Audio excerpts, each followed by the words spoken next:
Stress-strain curve. In this module, you will learn how strain changes with changing stress for different types of materials. When a body is subjected to a deforming force, a restoring force is developed in the body which is equal in magnitude but opposite in direction to the applied force. This restoring force per unit area is known as stress, and the deformation caused is known as strain. The relation between the stress and the strain for a given material can be found experimentally. For this, let us take a spring and stretch it by applying a force. This causes a change in the length of the spring.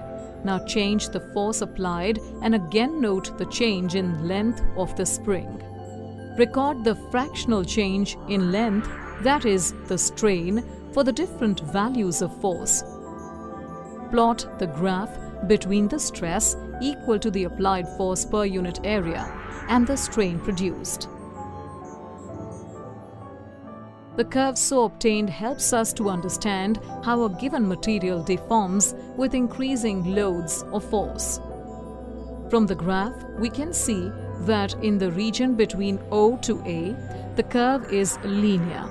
In this region, Hooke's law is obeyed. That is, stress and strain are directly proportional. That is, with increase in force or stress, the strain also increases.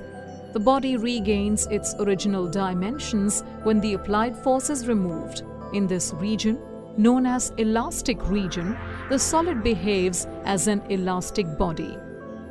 In the region from A to B, stress and strain are not linearly proportional. In spite of that, the body returns to its original dimension when the load is removed. The point B in the curve is known as yield point, also known as elastic limit, and the corresponding stress is known as yield strength, SY, of the material. If the load is increased further, the stress developed exceeds the yield strength and strain increases rapidly even for a small change in the stress. It is represented by the curve BD. When the load is removed, say at some point C between B and D, the body does not regain its original dimension. In this case, even when the stress is zero, the strain is not zero. The material is said to have a permanent deformation or permanent set. This deformation is said to be plastic deformation, and this region is said to be plastic region. The point D on the graph is the ultimate tensile strength, SU, of the material. Beyond this point, additional strain is produced even by a reduced applied force, and fracture occurs at point E. If the ultimate strength and fracture points D and E are close, the material is said to be brittle.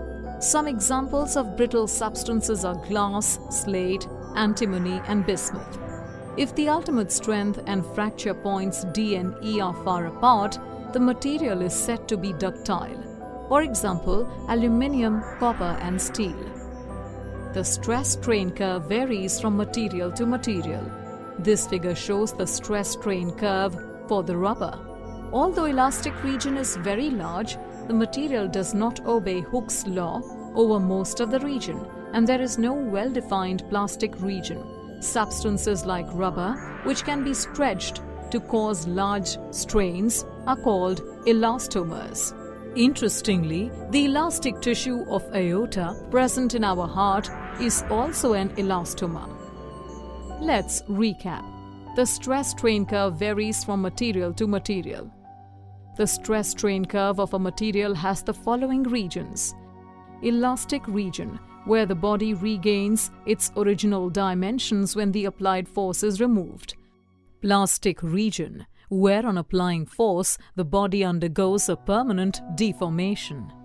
Fracture region, where additional strain is produced even by a reduced applied force and fracture occurs. In the stress-strain curve for a brittle substance, the ultimate strength and fracture points lie close to each other. If the ultimate strength and fracture points are far apart in the stress-strain curve of a material, the material is said to be ductile. Substances which can be stretched to cause large strains are called elastomers.